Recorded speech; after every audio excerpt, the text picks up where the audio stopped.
So I'm gonna lose weight. Your subconscious is standing over you saying, you ain't did nothing all year. You've been sitting on the couch eating snacks. You ain't ran. You ain't walking. You're gonna do what?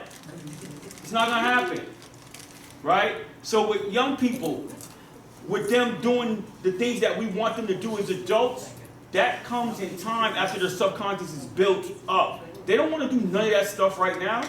I remember as a kid, I hated cleaning my room. I hated cleaning up. And my mother stayed on me all the time. I love cleaning up now. It's therapeutic for me. I enjoy it. I don't even have the kids. When the kids were in the home, I didn't even have them help me sometimes. Because I just said, leave me alone, because this is what I want to do.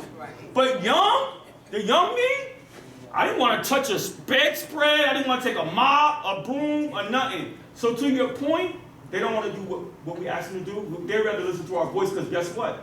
They toned us out. Yeah. They toned us out anyway. So they prefer to sit there and listen to your voice than do what you tell them to do. She had her own bathroom until I got the lock. So when will they get into the momentum of starting to clean and be more organized and Persistent. yeah, like You gotta wait, you gotta.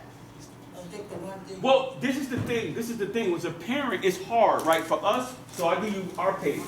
We have no choice but to wait, right? Because the more we give them a hard time, the more they can turn it up to us. It's limited what we can do. What y'all can do is a little bit more, right? Because let's be honest, as a staff member, I'm going like this. This is some things that I'm not saying is out of the realm you have to worry about, but it's not likely, right? So if I tell a kid, yo, and start pressing him, all the windows in the cottage might get broke out. If you press him, all the windows might not get broke out in your house. So there's a difference, right? So we have to wait. What I like about this, what made me stronger as a parent, is I had to, as this job makes you come up with so many creative ways to get these kids to do what you gotta make them, help them do. You gotta be mad creative. Because you just can't come in here with your belt or put the foot down, because you like, yo, and then you don't know what they may do. They may assault you. You don't know. So you gotta be creative and trying to get them to do what you want to do. So I say, when I go home, I don't have to be as creative, but I can take a little bit of that creativity and use it home. So what I'm saying is you gotta wait and you gotta praise them. Positive, these kids hear so much other part that positive reinforcement is what they, even when it's not totally authentic. Find something. Yeah, well, it just seems like with my son, like when he's doing good and you praise him, it's like he got to do something bad so you can yell at him. Like he likes to be yelled at instead of praised. I don't understand. I think to be honest with you, we all have that in us, whether we want to admit it or not. I don't want nobody yelling at me. I know you think that. I don't. I'll give you an example. I'll give you an example. It's like this. I'll give you an example. I'll take it relational. Most times in relationships, people don't want their spouse who's just going to be a walkover. I want a little fight in them. I want a little tough in them. If I'm with a woman, I want her to be a little spicy sometimes. I don't want her all the time, yes, baby. I want that a little bit. Is I'm crazy for one that little bit, or do we all kind of, that's what I'm saying. So when you look at it from a kid perspective, you may look at it a little crazy, but we all do that. And then it gets real deep. You program the subconscious that if you've been listening to that for so long, you know how you got somebody, you got a boss that coming to work, and they always be on they this type of, that's the kind of boss, and then they come in and they like not doing none of that, and you go, what's wrong with them? You almost want them to say something a little something. You know, don't mess with them. What's wrong with them? They too what you call. I'm not used to that. So it's the same thing with kids. They'll be like, Mom, is Mom all right? She ain't yelled at me in a minute. They'll come in and pick with you. So it's a small world because I'm the RA, I'm the nurse manager, and she's my employee. So it's just funny when you say that because it's a small world. Now that we're sitting next to each other, and then because I've gone through that with her. See? And then she pressed me until it didn't press me no more. Like, here, stop. And now we're on an okay level, but I feel like that's sometimes like with our kids, like they press you until. Yes. It's like now it's exhausting for them, right, Kira? Now you talk to me and we have a great relationship. yeah, now it's better. Well, what we talk about, In order to build a better relationship. 100%. So what we talked about last time we was here was, Like, oh, your daughter's on probation too? I'm like, But she has some comment. right. crisis is an opportunity for growth. And that's the thing that we forget sometimes. We think that everything, no, some of the toughest professors I had in school, I wind up being the closest to. I remember arguing in a hallway with one of my professors, a screaming match. I had to meet with the chairperson the whole 9 yards. After I was done, she was like, "You're one of the best students I ever had." So sometimes crisis is an opportunity for growth. Things come out of conflict. And that's how we got to remember that with our kids. They're going to grow through conflict. We just can't lose ourselves or damage the relationship to the point before they get it. Because once you damage the relationship to a certain point, they will go ghost on you.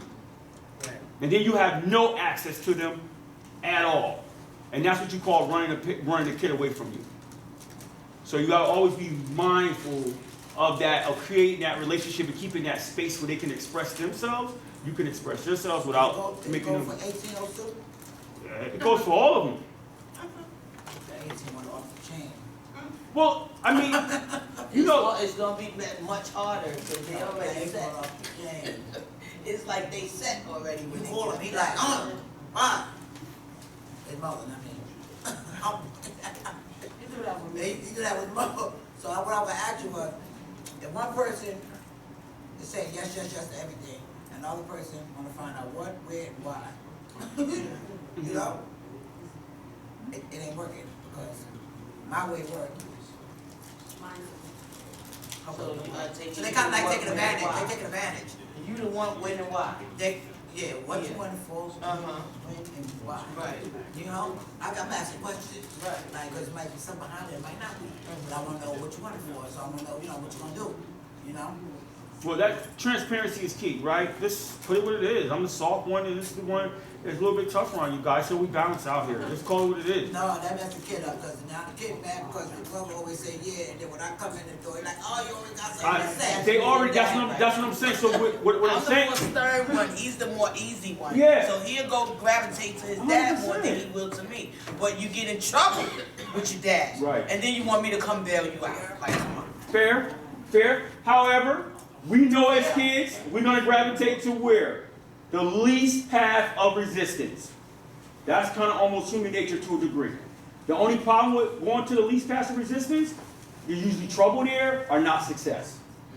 Right? Because even in your career, you know, if you got people that's always finding the cracks, if they always find the cracks, where the cracks at? How can I get by? How can I slip by? They don't be successful because they're taking the least path of resistance. So you take a least path of resistance, and usually it's not success there. So what I'm saying to you guys is just, I mean, I don't know if you verbalize that, but that's what I'm saying is what it is. It's not messing up the kid. The kid already knows that. The kid knows that I'm going to go to the least path of resistance. I'm going to avoid this. When my grandfather came home, we were gone. Because my grandmother was a sweetheart. Let us get whatever we want, do whatever we want for the most part. Before he put that key in the door, we were out of there. Straight up. Because he was the lead, he was the one that's going to be, my grandmother's lead passive resistance. What are y'all doing? He's going to be all of this. We don't want to hear that. But sometimes telling the kid, yes, just all the time, mess up the kid, because it ain't going in the good direction, the right direction, you know what I mean? Yeah, she admitted. She said it. She said, They yeah, ain't going in I'm the right direction because of yes. See, she new school, I'm old school. You know, old school go work. yeah, I think you just gotta have a balance. I think in anything, there's a duality in life, all right? Understand that right away. Because people will say, I can't stand an arrogant person. Yes, you do. Right? Because you wouldn't know arrogancy if you wouldn't know humble if you didn't have arrogance. So it's a duality. You can't have one without you. That's why they say the song goes, you can't have sunshine without the rain. You can't have joy without the pain. There's a duality to it. So it's a balance that we gotta have when we're dealing with our young. So y'all are merged balance. If you're on this opposite side of the pendulum and you're on this opposite side of the pendulum, find a way to make it in the middle. Maybe you're too hard sometimes and you need to come to the soft side. Maybe you're too soft and you need to come to the hard side. Right. You find the balance. I'm not hard. So, no, I'm not saying that you are. I don't say. I want you to feel like you have to defend yourself. I'm just saying if that matrix exists and you may have to like evaluate it, and it may catch up with you later. You might find yourself saying, there might be some areas I might be a little tough in that I can back off of. You may say that to yourself later. You When the 18 don't seem to think I did fine. No. And he been around me since he was 7. So when we at our angriest, we are our stupidest. Do we agree with that comment? Huh? When we are our angriest, we are our stupidest. Yeah. I ain't listening to nothing. Say it again. I'm not listening to nothing. Oh, wow. That's a fact. No, it's a fact. That's a fact. Because that's what we do here. And I tell staff all the time. This is what I tell staff all the time. I say, staff, we talked about the brain, the amygdala, right? When it goes off and they go in survival brain. The worst thing staff can do is talk to a survival brain. They're not listening to you right now. You're talking to a survival brain. So they're not even hearing you. They're angry, they're mad, they're upset, and everything else. And now you're up here trying to, what? And then you know what happens to the staff? What happens to us as parents? We get escalated. Now we get mad because they're in survival mode and we're trying to clean your room. They get madder and madder. Now you're getting madder and madder. That's true. No. You're like, wow, what are we going to get through I here? just told you, But you know what gets me when you have other, because I live in a household with my grandmother, my father, then it's me, and my daughter. So you got it to where my father coming at him, don't know how to talk to him, but then he talks about me in front of him, which is not a good look either. So it's just all dysfunctional.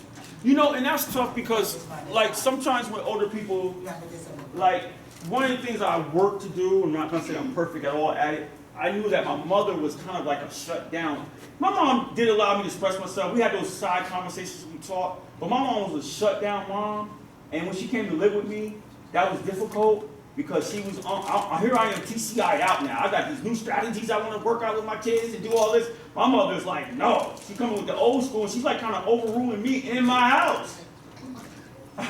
Like, Mom, this is going to be a problem, Mom. And my kids were accustomed to being a certain way before she came to stay with me. And this is the way I was doing things, and she came in like, Now, was she totally wrong? No. Some of the things, I was kind of like on that left side of the pendulum when I was going too far, and she was trying to bring me back to the middle, but some of her ways were a little bit tough to say. So that's tough because unless your father can understand that I need you to not express yourself in front of me, the worst thing we could do is express ourselves in front of kids, right? Right. Children live what they learn, not what they told.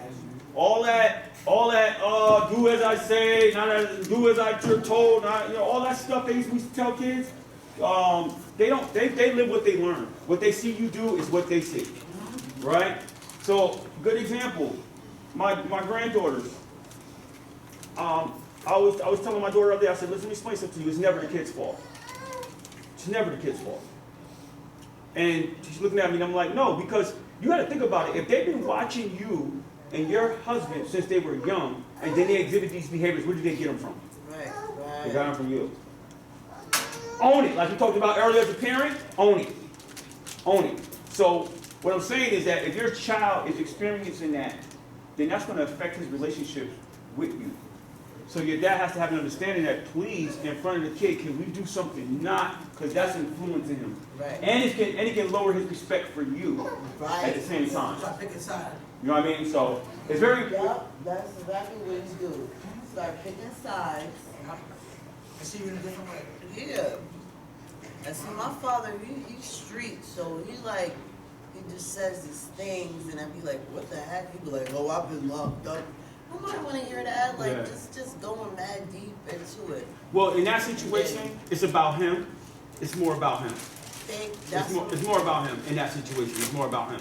Because and not knocking him. I'm not knocking him. Just saying when you get in a situation when you can't understand the totality of something and you're not willing to accept and be open to it, it's more about you then. It's more about you at that time. That's all. And you have to be open. And you have to be able to say, oh, it is about me. Because I'm stuck in my ways and I don't care what nobody says because I've been here and I've been doing, like I got all the answers. Right. You know what I mean? And my mother used to always say, Torsten, you got all the answers without the questions. So how do we avoid power struggles? What are some of the ways we can avoid power struggles? Communication. Say that again. Communication. You got an example for me? It has to go both ways. Go ahead, expound. What do you mean? Again, with my son, I try to tell him, well, I talk to him, I'm trying to talk to him a lot more as far as expressing himself. Mm-hmm. Now, you want me to understand how you feel and where you're coming from, but when that time comes, you shut down. So how am I supposed to know? Mm-hmm. When something is going on with you, I feel it, I see it. So when I bring it to your attention, that's your time to open up and say, this is what's going on. Not shutting down. So you're not communicating with me. I'm trying to communicate with you to try to get to know you better. Mm-hmm. And you're not allowing me to do that. What's his response? That? Like that right there. Do you press? Sometimes I do, and then sometimes I go, you know what, I'm not even gonna keep going because obviously you don't want to talk right now. So when you're ready to talk, then you can come and we can talk. Sometimes he'll come and sometimes he won't. Okay. Okay.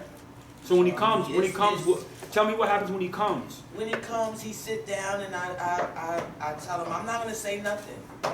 I just want to hear what you got to say. And he expresses what he has to say? Express what he has to say, and if I feel like he can use an opinion or a suggestion, I'll tell him. Okay. That's good then. At least he comes sometimes. Yeah, that's a break for him. That's good. Anybody else? How do you deal with power struggles? Clean your room. I want to clean your room type stuff. So my power struggle right now is him not cleaning up after himself.